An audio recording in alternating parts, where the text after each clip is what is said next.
because.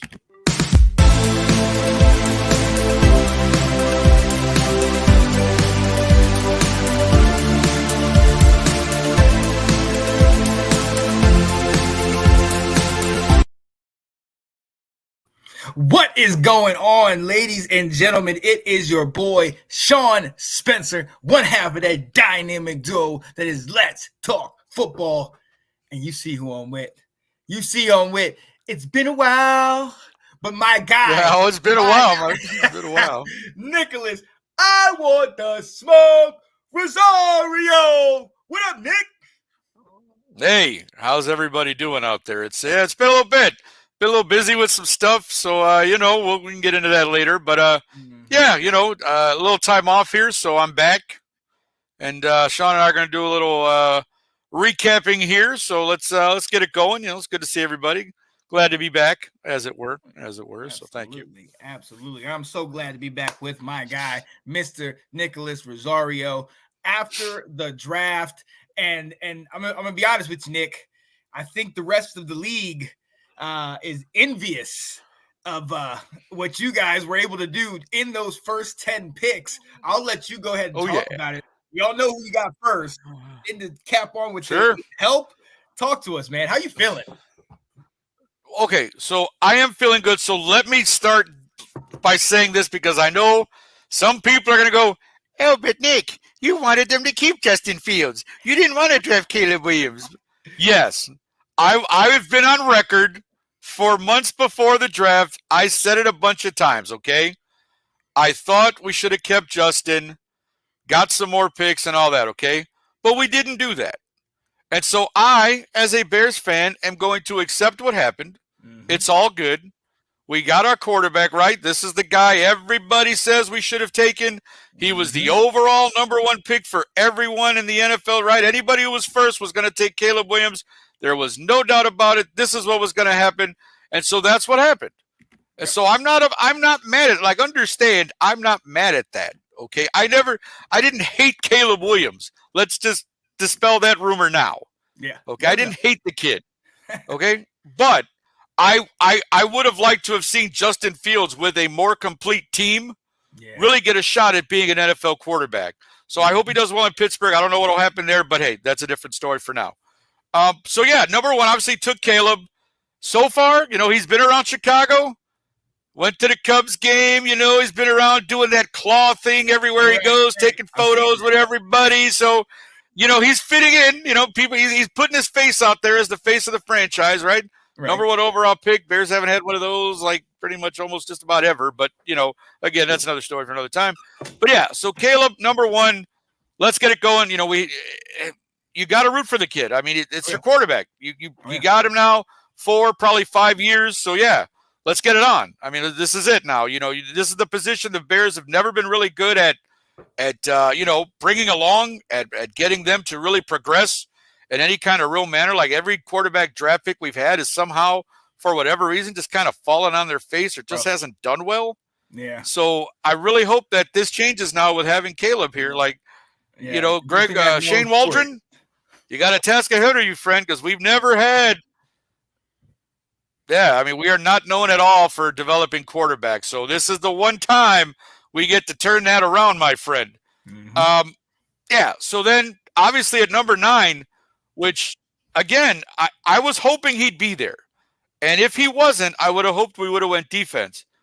But I'm thinking that, guessing with what, the way everything transpired and the three quarterbacks going first, I started to feel really good.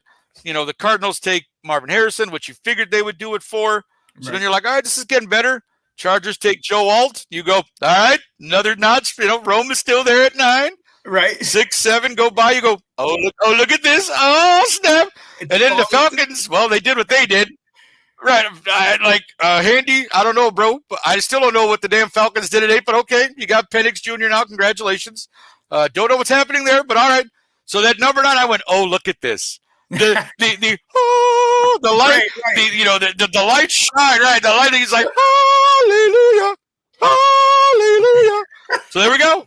Roma Dunze was there at 9, my friend, and you swap him up quicker than you swap up a peanut butter and jelly sandwich with a glass of milk on a Sunday. Because that's it, my friend. Oh, yeah. You got a stud quarterback at 1 and a stud receiver at 9. You literally got 2 phenomenal talents in the top 10. Right there, it's the greatest draft ever. Let's just call it what it is. Like you said, anybody else in the NFL would have killed for the first and 9 pick and to pick up Caleb Williams and Rome Odunze. So the fact that we managed to do that, and again, people are like, well, okay, yeah, fine. You got Keenan Allen. He's a 32-year-old receiver, blah. He had one of his best years last year, so shut up. And so did DJ Moore, for that matter, who's only, 25, 26? So I don't want to hear no belly aching out of anybody. Our receiving core is going to be legit. I don't care what anyone says. I'm super excited for this offense. You add in Cole Kmet. You add in DeAndre Swift. I hope Roshan Johnson takes a step up this year. I hope Khalil Herbert can complement all that. Our offense looks good. I'm extremely happy. And then again, we tried to shore up the line a little bit with our round 3 pick because, we only had 4 to begin with in this draft. But at number 75, we took, and I always, this pronunciation, Kieran Amagajale, I think is how you say it. But anyways, kid out of Yale who grew up a Bears fan, apparently. He grew up a Bears fan, goes to Yale, though, so he's a smart kid. Yeah. You can't get into Yale without having some kind of brain. So not only is he athletic, big, and strong, he's also smart. So I hope that translates to good football player. Because no matter what, you always need, and you know this, any team you're on, any fan you're a team of, any team you're a fan of, I can talk today. It's Sunday. Yeah. Oh, you're good. You're good. You always need offensive line help. You always need somebody gets hurt, somebody gets injured, something happens. You always got to shuffle guys in and out. This is the kind of guy you want. Let him develop. Let him come along. You've got plenty of linemen now in this camp. Like, that's the other thing too. I don't think people really, people are like, oh, Bears line is still suspect. We've done a lot of things to make sure that we have enough guys in there that we can put together a solid line this year, including the guys who will be coming back from last year. So I'm not too worried about that. I'm really hoping we can come on this year. Like I said, excited for the offense. And then, honestly, and I know a lot of people questioned our 4th pick by taking a punter in round number 4 with pick 122. I will tell you this, though. I will tell you why this happened, and I will tell you why this is actually probably going to be a good pick. Oh, yeah. Unfortunately, our punter last year, O'Donnell, no. Teams averaged 30-yard line on us. Literally. Like punts, whatever. We did not have a lot of touchbacks. We did not have a lot of that. And what does that do to your defense? It puts them on their heels. Now the teams are playing with 60 to 70-yard fields instead of 80 to 90-yard fields. Right. And your defense gets worn out doing that.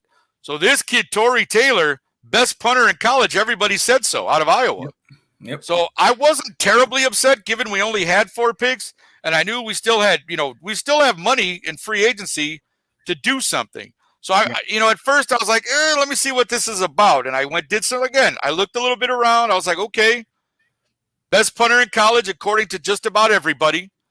The kid's got a stud for a leg, can pin you back. So this helps the defense tremendously. If you can have a good kicking game, I think we all are aware of that. And then, hey, so then people are going, well, but you didn't address the one need that you have, and that's edge rusher, right? That was the big thing going in. I wanted us to address this as well, but in these 4 picks, we did not. But then something happened, right? Round 5, all of a sudden, we trade back in and pick up Austin Booker out of Kansas, pick 144. So we're 22 picks later. We get a defensive end. Now, I know what you're saying. It's a rookie. Yeah, but that's fine. Okay, you have Montez Sweat. We got Tucker. We got a couple other guys, Gordon, these guys who have been playing, who are here. We're going to be okay, guys. Like, let's not panic. Let's not throw in the towel. Let's not do any of this. The kid's a rookie. Let's see what he's got. You never know. This could have developed to be a great player and become an all-pro. The fact is the Bears have set themselves up now with this draft. 5 picks only. But with 1 and 2, with the 1st and 9th alone, you won the draft.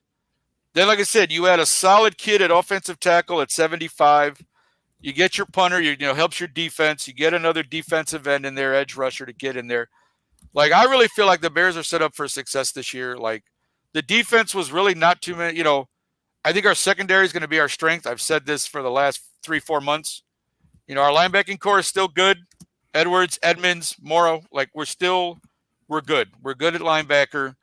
The line is going to come together with everybody. I think, again, I'm really looking forward to this year. all around, whether it's offensive play, defensive play, special teams with the new kicker. Like I just feel like we're set up in a very good position. And I think, and again, if you look at everybody, and I know not everybody listens to the critics, but we got an A+ for our draft from everybody, just about everybody. Is that how you feel? Are you along with that? No, I'm 100% with that. One, again, as I said, 1 and 9 alone gives you an A. You know what I'm saying? Like when you pull off Caleb Williams and Roma Dunze and 9 picks, I think that's an A+ draft.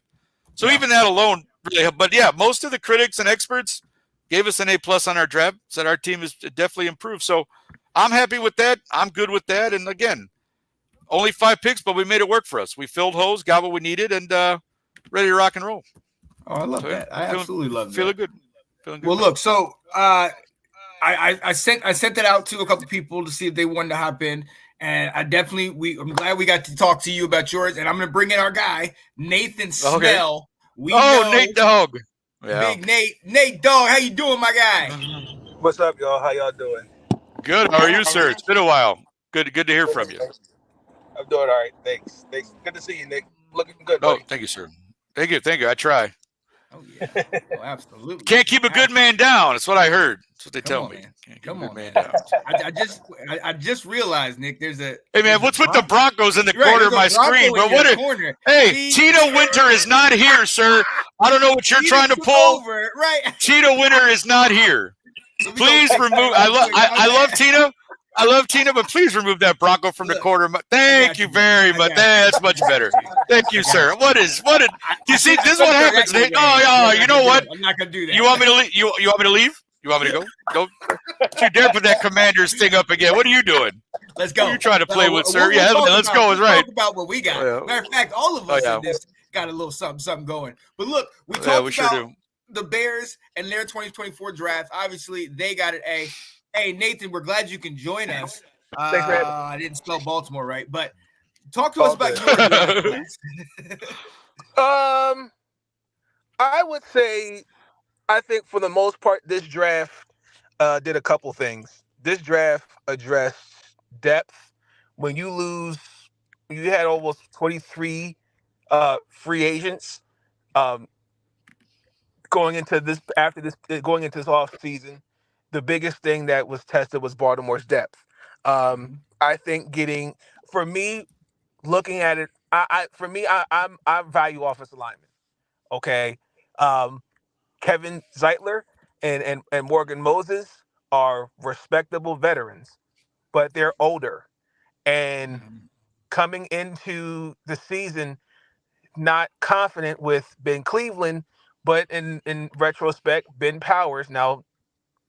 Painfully a Denver Bronco, it took him his 3rd season, and he kind of got it right. Getting Nate Wiggins, I mean, we hadn't drafted a corner in the 1st round since Marlon Humphrey. Marlon Humphrey's getting older, and especially with the injuries. I think putting Marlon in the slot is good. You got Brandon Stevens on the other side, paired with Kyle Hamilton. And then, we forget Jalen Armendariz, but also, too, some of the guys we've had at corner can't stay healthy. And then also, too, we're bringing in, guys like Darby and Rocky Sin. And, they're good placeholders, but they're not long-term options. Right. I really liked the pick, Rosenstein out of Washington. Let me put that up for you. Give me 1 second. Didn't allow a sack his 2 years. We'll see how that transitions into the NFL. No, Rosengard and Washington. Will was talking about him a lot. The 62nd pick, Yeah, I mean, he was pretty good. Okay. The third round pick, Adissa. I have questions because I feel like he's going to be a development piece. I don't think he's going to have an impact right away because I didn't see enough on tape to make me as an analyst go, oh, okay, because I'm his counterpart always. I'm still waiting for him to figure it out. So they're not that one. That's about it. I gave it a C+. Devontae Walker. Come on, out brother. of Carolina. Come on, brother. I'm actually not mad at that pick. I preferred the great Jerry Rice's son to be drafted as a Raven. Brandon Rice, yeah. Yeah, he fell. I was surprised he fell. Extremely fell. Yeah. But Devontae has size. He's got hands. I would like him to. I want to see his improvement on route running. I think that'll get better with our receiving coach core here. But that's another thing too. Depth at receiver. I mean, and another thing is too. Everybody was so. Again, as a Raven fan, the community is. They're a pain in the ass. Okay, yeah, well, because everybody aren't they all, all teams fans? Like, come on. Are most but are most of them right? Are most of them pains in the butt? Right, but and I'm just saying in this regard, like for example, right before the draft, you had those who are all of a sudden now general managers. Well, if you cut Ronnie Stanley, you save about $60 million. Well, you can trade Rashard Bateman for a third round pick. Who are you replacing them with? And the thing is with the draft, it's either hit or miss. Like Devontae is more for depth. Now Rashard Bateman, who got a contract extension, I think was deserving of it. And I understand why they extended him, because if you think about it, they kept him cheap. But outside of Zay Flowers, who now automatically is now your default number one wide receiver, then it's Nelson Aguilar, Bateman, and then Devontae Walker. Those four alone, and then they didn't add in Tylan Wallace. So they've got a decent receivers core. So I'm not mad at that. So they gave Lamar a piece that has size and has good hands. TJ Tampa, again, was just another depth piece. I like him out of Iowa State. The running back out of Marshall, Rashawn Ali. Baltimore historically has always done well drafting running backs late in the draft. A la Gus Edwards, J.K. Dobbins, Ray Rice. They've always exceeded well. Now he will be. I think he'll make the team. He'll probably make the practice squad. I wouldn't be phased if he actually made the 53. Because Derrick Henry's now your default number one. Justice Hill should be your number two, and then the battle between him and Keaton, obviously. That's something I'll be watching for sure. And then the quarterback out of Kentucky, Devin Leary. I don't like that pick. Because I don't like it. Personally, I think it was I would know the logic behind that. Now, granted, Tyler Huntley departed in free agency. Okay. And then they bring in Malik Cunningham, which is Lamar's former teammate at Louisville. So was this we're not confident in Malik Cunningham pick? Was this a John Harbaugh pick? Was this a Todd Monken pick? You don't think it was just like a practice squad guy, like a depth pick? Because he totally, I too was confused by the pick, because he's totally different, a totally different style of quarterback than is a Lamar and some of those guys. So exactly. I wonder if he's just a practice squad, like a camp body or something like that. I don't know. We'll see. I mean, some drafts gave it an A, some gave it a B. With the 6 picks, Baltimore did okay. Yeah. I'm not mad at it. Like I said, preferably in the first round, all the offensive line were practically taken.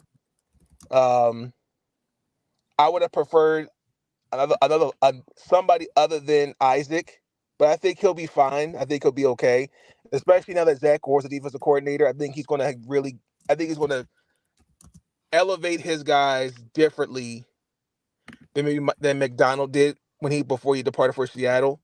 But I think this draft was essentially just we need to get some depth going. So, but for me personally, for my draft grade, a solid B. Okay, I like that. You think you filled all the needs, or no? Because I'm not confident in the offensive line. Because outside of Ronnie, that's that's solidified, you're probably going to have Voorhees playing left guard. Lindenbaum at center. For sure. I remember when you got him last year. And then you got potentially Ben Cleveland at guard. I can't remember the other. I cannot pronounce his name. He's guard we drafted last year. And then question mark at right tackle. So yeah. Yep. A lot of teams are like that. Yeah, yeah. So that's a lot of questions, but also too, like, there's still free agency post draft. So knowing Baltimore, they're probably going to find somebody cheap to plug in. You know, they did it last year with John Simpson, and they're actually getting a pick out of that next year. So, there you go. Yep. But I think also too that going back to the Isaac pick, I think this also was a Patrick Queen replacement since we just let him walk. So, sure. So I kind of feel like that's also taken into consideration. But other than that, solid B. I can dig it. Yeah, absolutely. So yeah, you guys, I mean, you guys know how things went in our neck of the woods. Obviously, we were Let's talk about it. Yeah, I He mean, said, let's talk about it. Let's talk about it, shall we? Our guy, or a lot of people's guy, Jaden Daniels. Y'all know how I stood. I'm a Drake May guy myself. But we got Jaden Daniels. He's in-house. He's looking good. You know, I think, and Nathan, I know you and I have talked about it, that, you know, when you're at this point where you're really trying to do a full rebuild and really get a foundational piece, that quarterback is good. For me, it's hard not to see RG3 2.0, but we'll see what happens. But honestly, for me, I would not have been upset if we went and shocked everybody and got our Penei Sewell and Joe Alt. Can you say it again for those in the back that didn't hear you? Oh yeah, no, I said I would not have been upset if we got our guy Joe Alt with that pick. I know everybody's like, with number 2 pick, you got to get quarterback. But for me, you got to get a foundational piece. And if Jaden Daniels could be that, yes. But I think you would have been more secure picking the boring pick and getting a tackle. But that's neither here nor there, because one thing we did not have, and one thing we've started somebody new every single last 8 years is a quarterback. The 8th straight quarterback that's starting is going to be the new starting quarterback in Washington. Hopefully he can last more than a year. Hopefully they give him more than a year, because as we've seen, they don't necessarily give you all that time, but hopefully we're a little bit more stable now. After that, we get Jerzon Newton. He's going to be out for a little bit. Yeah, fractured, I think, his foot. Yeah, and he actually had hurt his other foot before. So and that's what happened to Fadarius Mathis that we got from Alabama a couple years back. So we really, I hate to think that we're cursed at that position, but we know Big John. It happens. Well, yeah, but at the same time, we know Big John Allen and Daron Payne. They ain't gonna be here forever. They're no spring chickens. They're getting older. Exactly. So that for me is kind of like, but that we see that now, but at that day I was kind of like, okay, I like him because he can be a game changer on defense. Then obviously you go with we traded back with Philly, but we ended up getting 2 picks. We get the tight end who I love. Obviously we get Ben Sinnett. Sinnett. We get who else did we get after that? I know we got Luke McCaffrey after that. Mike Sammerstill, the cornerback from Michigan. Think that's one of the best picks that we got in the draft. Very smart corner, a leader, great character guy. And a lot of these guys that we're getting are great character guys. I think 4 of these guys were all team captains on their team. So that's a complete turnaround to where we had things in years past. Get our tackle in Brandon Coleman from TCU. And in reality, we had 6 picks in the top 100. So I think we really did kind of good with that, ending with Christian McCaffrey's younger brother, Luke. And then we got a couple depth pieces with linebacker, safety, and edge later in there. For me, it's hard not to say just because we hit what we needed. And even if we didn't necessarily, I thought we were going to go tackle. If we didn't go first round, I thought we were going to go second round. If we didn't do that, when we didn't do that and went to kind of the way we were, I was a little confused, but then I kind of saw some of the motion, how they were doing. They traded back, got more picks, and were able to get quality players that were good character, high octane, like, good moral type of guys. So it's a lot different than Washington has been doing. And I'm kind of excited about it, but y'all know me, cautious optimism. I'm not even going to go out here on this limb. I've been here before. May I say something? Yeah. Yes. Yes. You're being too nice on the number 2 overall pick. Okay. Let me just go ahead and say this. Jaden, I watched him at LSU. I think he's going to transition into the NFL. I think he's going to be a good quarterback. Mm-hmm. But I'm going to keep it real. The same energy that Sam Howell got last year, the same energy Jaden Daniels is going to get this upcoming season. I don't want to hear any excuses about he didn't have this, why should I do this? Because me personally, I see I feel as though I'm the same exact things I'm hoping I don't see last year. Get addressed offensive line. And that's a concern for me. You can't invest in a quarterback and you've got a crappy offensive line. Now Here's the thing. Here's the thing about that, and I'm gonna let you finish. Now, after everything has come out, now I think we could all agree that Sam was more of a sacrifice than he was a rebuild or a start or anything. Like, they weren't even. And the fact that, going back to what you said, Nick, that they didn't have a QB challenge, a competition in there, they were literally just throwing him out there and saying, "Hey, if you do good for you." But like, they didn't even try to help him. Everybody knew they were out the door. They tried. They didn't help him. No. Well, I felt that way about Justin Fields. I don't think they really helped him. But again, it goes, I guess, to the ownership thing. Like, Ryan Poles didn't draft Justin Fields. And so maybe he just felt like, hey, you're not the guy I particularly would want. You're here. I inherited you. Obviously the coaching didn't exactly help the kid either. So it just, and Eberflus got maintained. Yeah. So what do? You just kind of shake your head and go, I guess it just wasn't meant for Justin Fields to be here. And like you said, now you got to move on. You got your quarterback. We got ours. This is supposed to be the next 4 or 5 years for our teams, right? So let's see what happens. Yeah. Now the owners got who they want. You got your new owner. He got his quarterback. We got our owner. We got our quarterback. Now there's no excuses. Get to work and let's get this going, Yeah.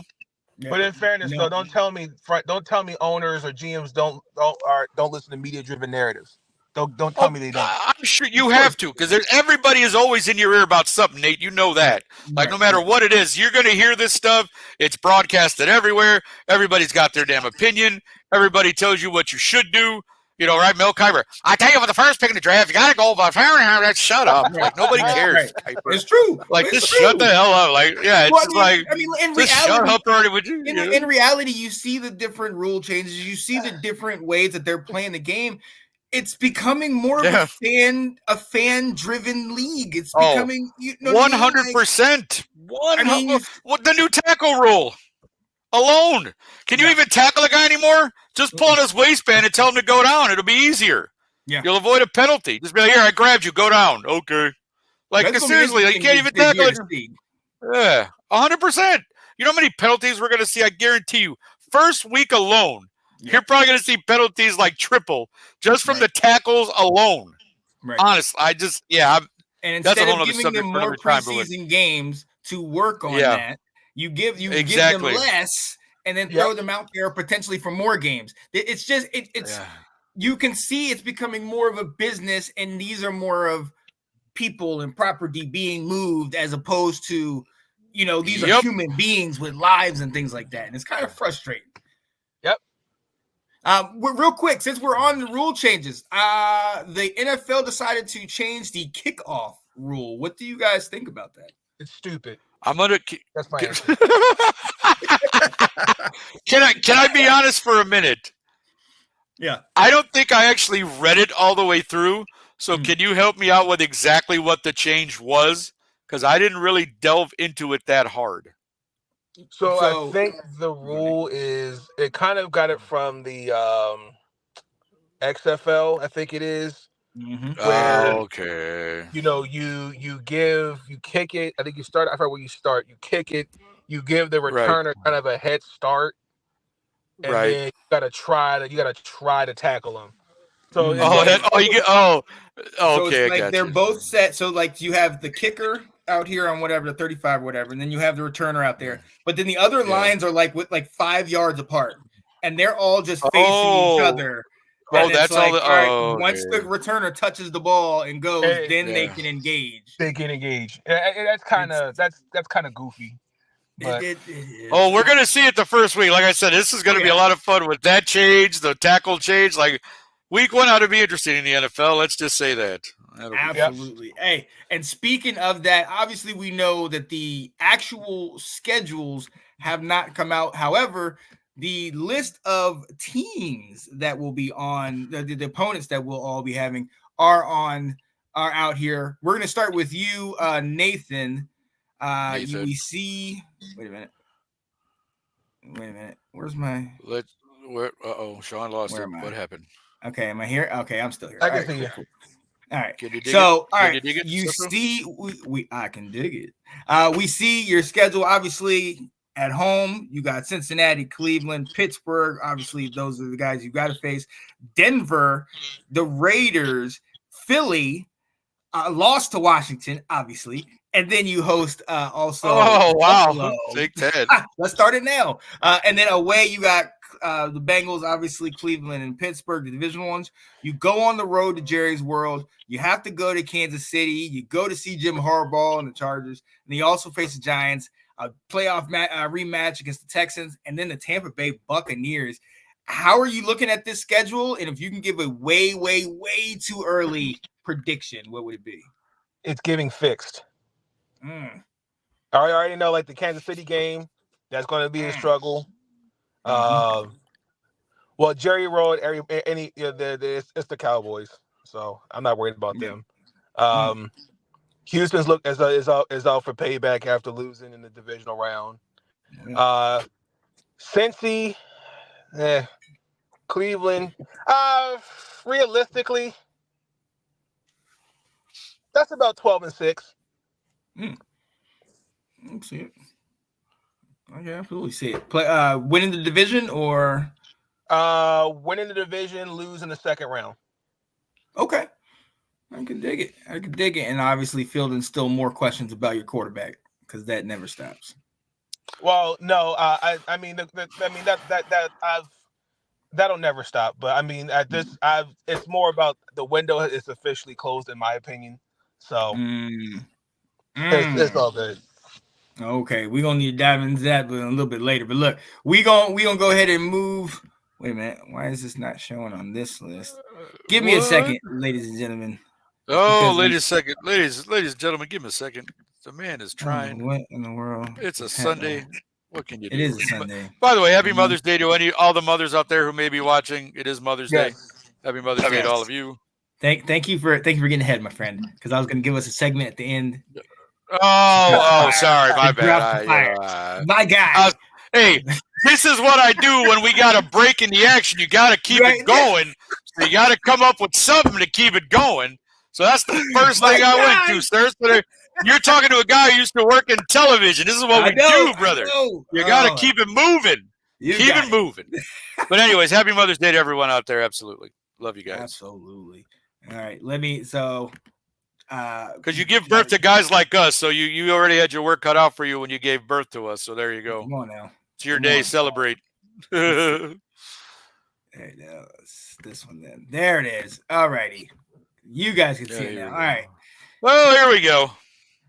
So you see what you got. You got obviously the divisional home games. Then you have Jacksonville coming to Chicago, the Rams, Seattle, the Titans, the Panthers, and the Patriots. And then you go on the road, obviously, to play the divisional.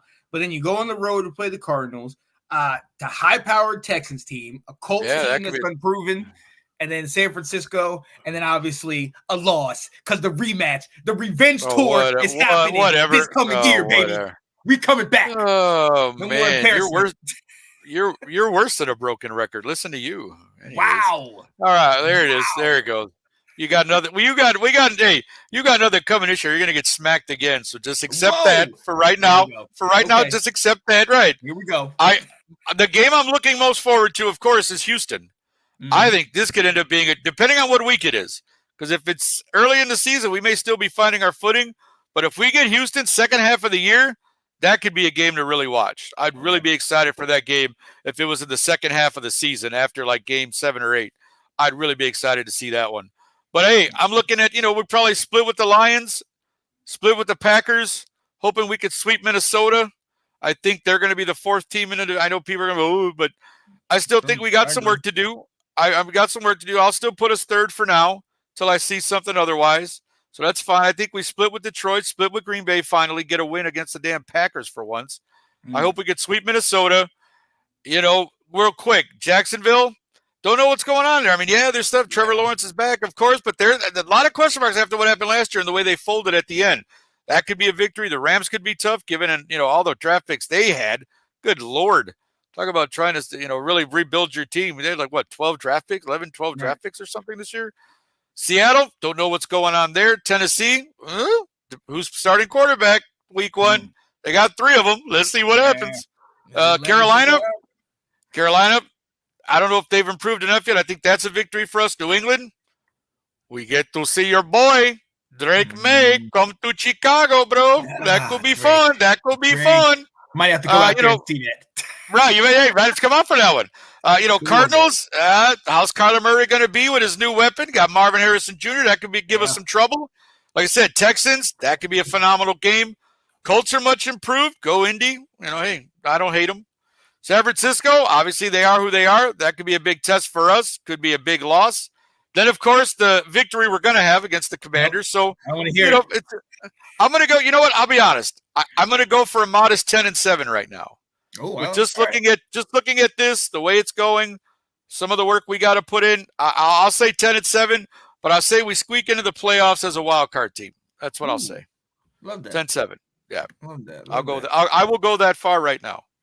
I will go that All right. far. Honestly, and here we go. Going to Washington. Obviously, we have the home divisional games. Atlanta comes here. The Panthers come here. Cleveland and Pittsburgh come. Obviously, we talked about Chicago and the new look Tennessee Titans come. Then obviously we have the 3 divisional away games. Then we go to Philly, go to Baltimore, go to Cincinnati, go to New Orleans, Tampa, Arizona. For me, I think we're gonna run parallel to you, and honestly, just to fast forward to that Chicago game, 2 things I hope happens in that game. Number 1, I hope it's a primetime game, and number 2, I hope both of those first round picks show off. I just hope it's a 44-45 game that comes down to something great that one of these guys does. I don't even care if we win. I just don't want it to be a blowout like it was last year. That crap, I ain't watching that. And I don't want it to be like it was the year before when no team could score a daggone point.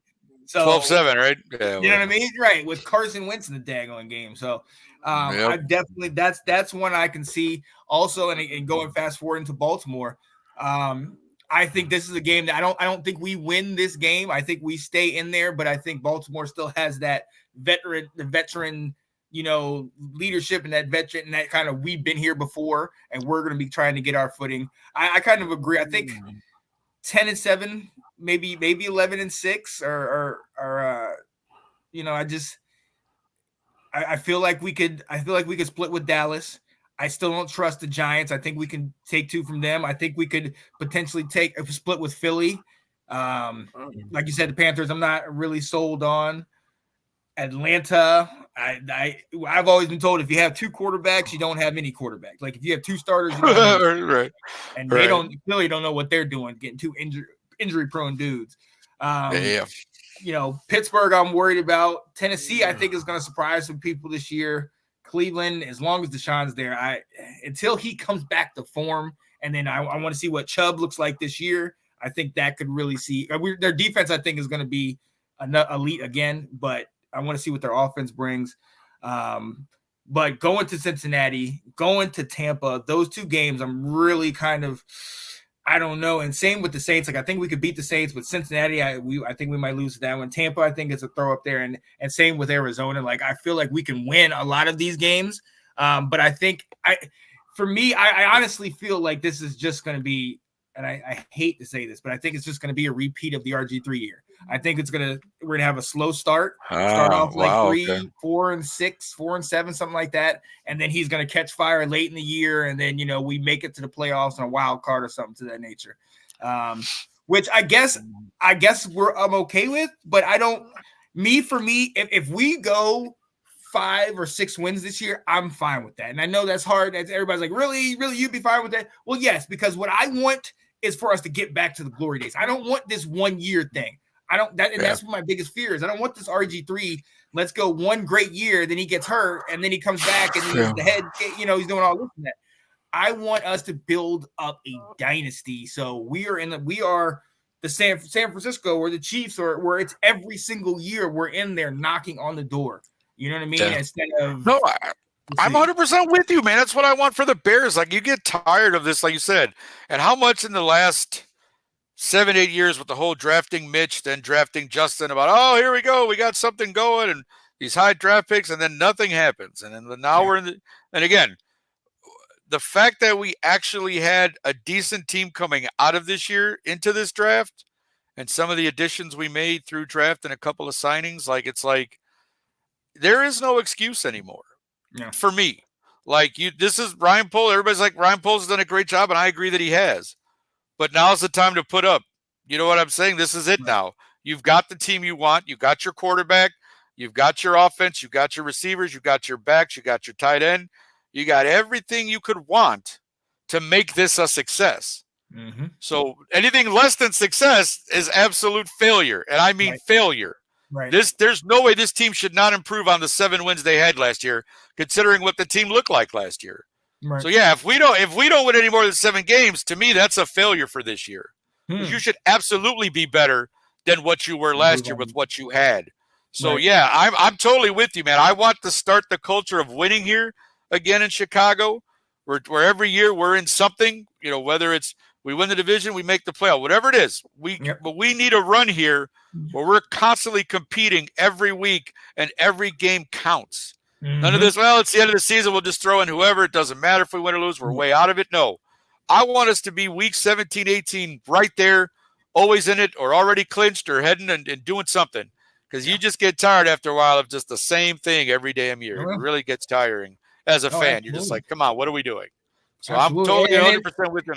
In some ways, our franchises have paralleled in saying that, we had the big runs in the 80s and the sustained into the early 90s and kind of had that fall off. And you guys had a little bit more of a sustained run around the 2000s than we did, but it's still been trying to get a quarterback, trying to figure out which coach, which owner is going to be it. And now it kind of finally feels like, okay, it's our turn. We've been through this crap too daggone much. Yeah. It's our turn. Damn it, let's go. Hey, I won't lie. I would love to go back to the days, and I know, Sean, you'll know this. Oh, yeah. When the 80s, mid to late 80s, when you had your Redskins, your Giants, your Bears in the playoffs every year, your 49ers. I don't need any of these other teams. Screw the Packers. Screw the Vikings. No. I want to go back to that 80s, like you said, that run of just these great games with these teams that were just staples. They were good every year. You had a lot of great matchups during that time where teams always went after each other because they were playing each other every year, every other year in the playoffs because of how they finished. And I want to see that again. I would love to see, as much as I like seeing new teams get into the Super Bowl and stuff, for the NFC, man, it's been too long. It's been ruled by the 49ers or the Packers with Aaron Rodgers or this and that. It's let's get back to the way we used to do things around here in the NFC, all right? Absolutely. Forget all that other crap. Let's get back to that. I'm getting excited now. You see, this is what's happening. I'm all for that as a former running back. I mean, what did all those teams have? They had a great running back and they had amazing defense, and they ran right down your throat. I mean, with your guy John Riggins in Washington, that guy was a beast. I won't lie. I love John Riggins. Number 44 was my guy because that guy just ran people over. As much as Walter would, make 10 guys miss, Riggins would just hit 10 guys and keep going. Like, he just ran through you. I love John Riggins. John Riggins was always a favorite of mine. But that's what I'm talking about. Giants too. Dave, was it Dave Leggett? I want to say Dave Leggett was one of their back players. Dave Meggett. I mean, that guy would run down. You just be like, there he goes. There's Meggett gone. Like that's the kind of football I like. That good defense, hard running. That's why I kind of hope Harbaugh does that with the Chargers. Even though they got Herbert at their quarterback, Jim's that kind of guy. He was that kind of guy at Michigan. Defense and run the ball down your damn throat, which is obviously one of the knocks on McCarthy that he didn't throw a lot last year. Well, guess what? The damn kid didn't have to because their running game was phenomenal. Exactly. But anyways, that's another story in itself. But yeah, I mean, I want to go back to seeing that some kind of that football, man, where you run it down their damn throat, and then once you do that, guess what? Your receivers are open every damn play because you got 8-9 guys in the damn box, and you got 3 receivers. Yeah, exactly. So believe me, that running game can set up a lot, my friends. I'm just saying, I'm getting excited. Football season is still a few months away, obviously, but we're already into May, so it ain't that far away, my friends. So getting excited. 2024 is going to be a great year. I'm feeling it. I believe it. I'm a believer, my friend. I'm absolutely a believer. But look, like you alluded to earlier, I want to give us all a moment to send our special shout out. Nick, I'm going to come to you first. Happy Mother's Day to your mom. So definitely say what you want to say. Obviously, Mom, my mother, Rosalinda, you've always been an incredible mom. You've always shown me the love and support. Like I could never deny that, even if I wanted to. You've always been great to, it's always been great, especially with having my surgery recently. You stayed with me in the entire, 14 hours in the damn hospital on Monday, just waiting for me to, get out of recovery and get into my room and relax. So, I can't thank you enough. I love you to the ends of the earth. Thank you so much. Of course, my stepmother, Vilma, has been in my life for almost 36 years now. Her and my dad have been married. So Vilma, thank you very much for all your love and support over the years, for loving the old man. Giving him a little new lease on life, as it were. So thank you so much for that. Of course, my sister Heather, the mother to my 2 nieces, fantastic. I couldn't ask for a better sister, honestly. You've always had my back. I've always had yours. Love you to death, girl.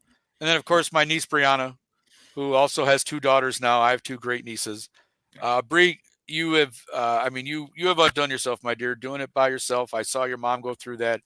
And I'm watching you raise these 2 phenomenal girls by yourself. And I'm telling you, you're doing a phenomenal job. I couldn't be prouder as your uncle. I love you.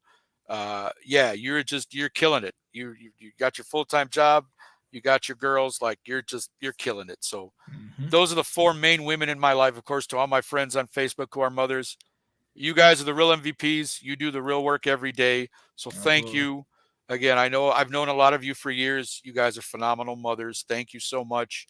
And I hope you enjoyed your day today. Whatever you did, I hope you were treated like the queens that you are. And again, I hope just going forward, you all just have great rest of the years. And thank you so much for just being who you are. Thank you. Absolutely. Well said. Well said. Nate, you still with us? Yes. Do you hear me? Yeah, definitely. Yes, sir. Definitely. Yeah, we can, sir. Yes. Yeah. Just wanted to shout out my mom. Hi, Mom. Happy Mother's Day. Thank you for being the rock that you are. Especially, I just appreciate, all the things that she's done for me and my brother and sister.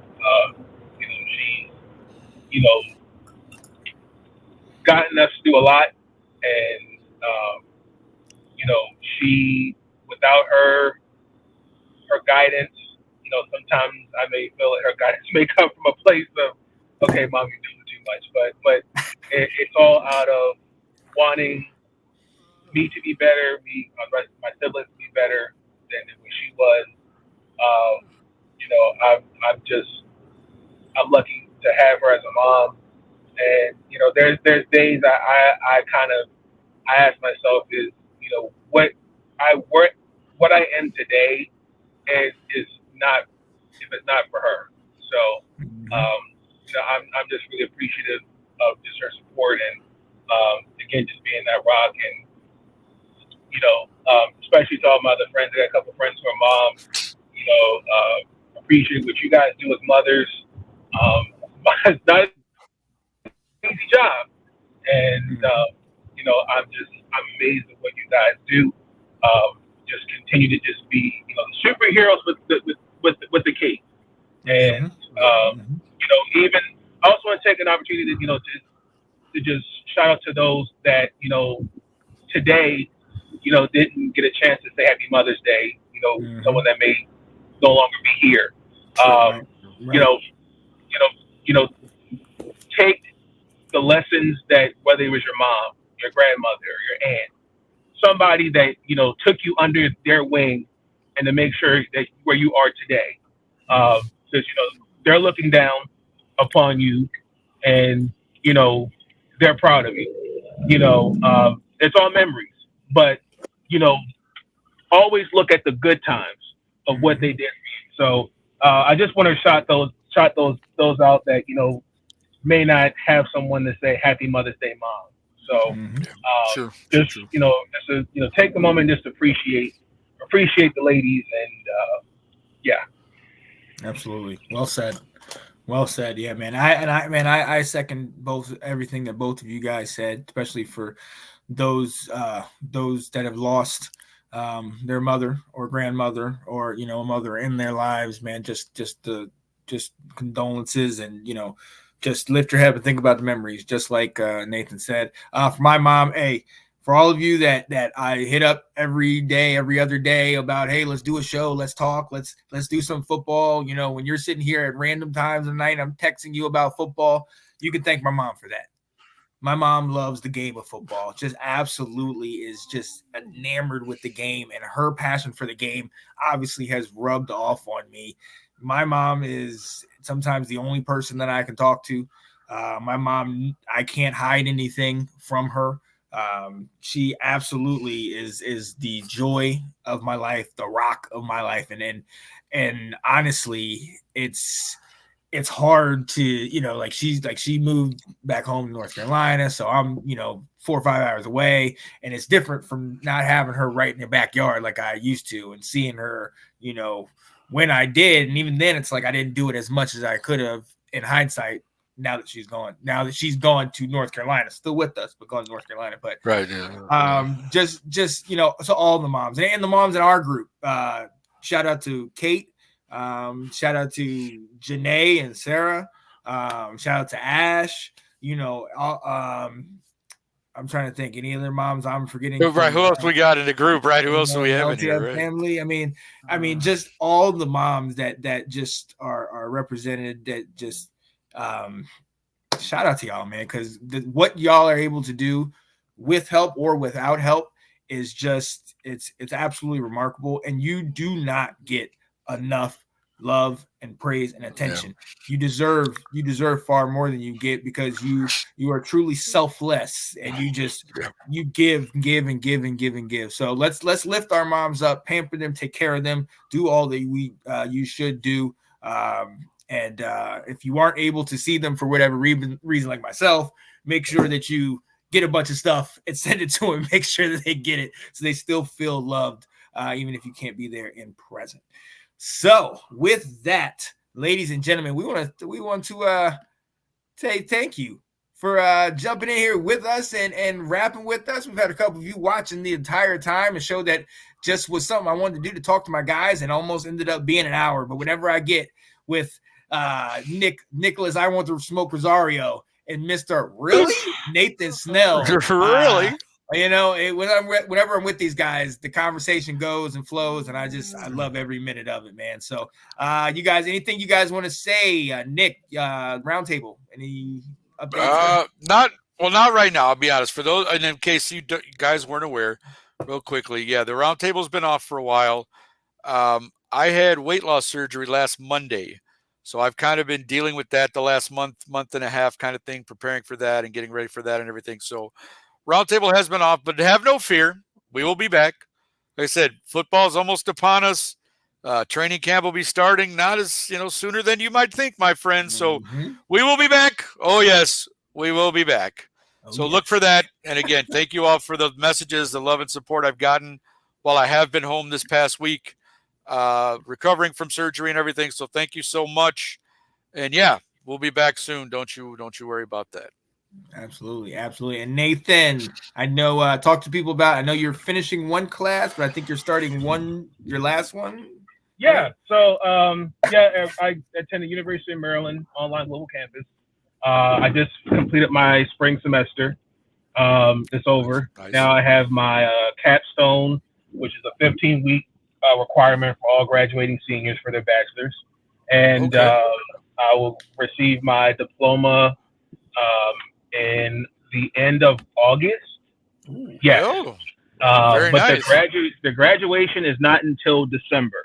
So, okay, got you. Yeah. So I'm really happy. I've got accomplished this milestone. I've waited. It's funny. I was talking to. I sent Anthony Handy a message last night. I waited since the end of 2017 to complete this milestone. So there you go. Anything and everything is possible, but it's not through without my Lord and Savior Jesus Christ. So without Him, none of this is possible. And then within that, I'm waiting for confirmation. I do have an announcement. I'll post that on the Facebook on Facebook. But I've been trying to find an internship, and I found one. I'm just waiting for just the approval, and I have another announcement. I'm going to also tie in with that as well. So once everything is officially finalized, I'll make the announcement. So, but yeah, stay tuned. And also, too, we're still working on Big Nate Sports Talk podcast. WNBA tip-off is this upcoming week, and got to talk about the Baltimore Ravens, painfully, and the Washington Commanders drafting out. So that's been officially complete. So, yeah. My man. I got to tell you, and I know it's Mother's Day, but I'm just going to go ahead and use this opportunity to say happy Thanksgiving, because I am so thankful for these guys, ladies and gentlemen. You guys have to understand, I put this bug in their ear a couple of days ago and really have not been in. I've been in and out of communication with a lot of things that I've been doing. And I literally, I wrote a message to Nick, but I never sent it. And I was like, yeah, let's do it at 5:30, which was 3 hours, before I wrote the message. And then I'm looking at it. I'm like, oh, shoot, I didn't send this. And I hit it, and it was like 15 minutes before. And he was like, all right, when do you want to go? And I was like, right now. And he's like, let's do it. I hit up Nate. Nate, you've been driving this whole time. I hit him up. Yeah. Jumped right in and talked. Guys, when you have guys like this that you can depend on and that just can jump on and talk and do this type of stuff. I mean, yeah, we're talking football, but we're also talking life and dealing with and getting, understanding and seeing each other. We're building relationships here. We're doing something special here. And let's talk football, ladies and gentlemen. And I hope y'all are paying attention. I really do. Yeah, buddy. Absolutely. 100%. Yep. I agree. So, ladies and gentlemen, with that being said, we are going to go ahead and let you go. What I will do, I'm going to preview the new Washington Football Weekly intro that I did. Look at got some of the new things, got some of the old guys out of there. And then we are going to let you go. So for my guy, Mr. Nicholas, I want the smoke, Rosario. Thank you. And you hear him down there, Mr. Really? Nathan Snell. You're not going to live that one down, Nate. You're never going to live that one down, my friend. Never. Never let that one down. Nope. That's right. And I'm never letting this go. See you guys. Oh, man. Oh, wow.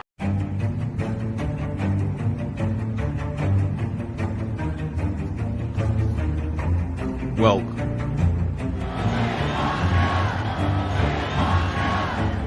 to Washington Football Week with your host,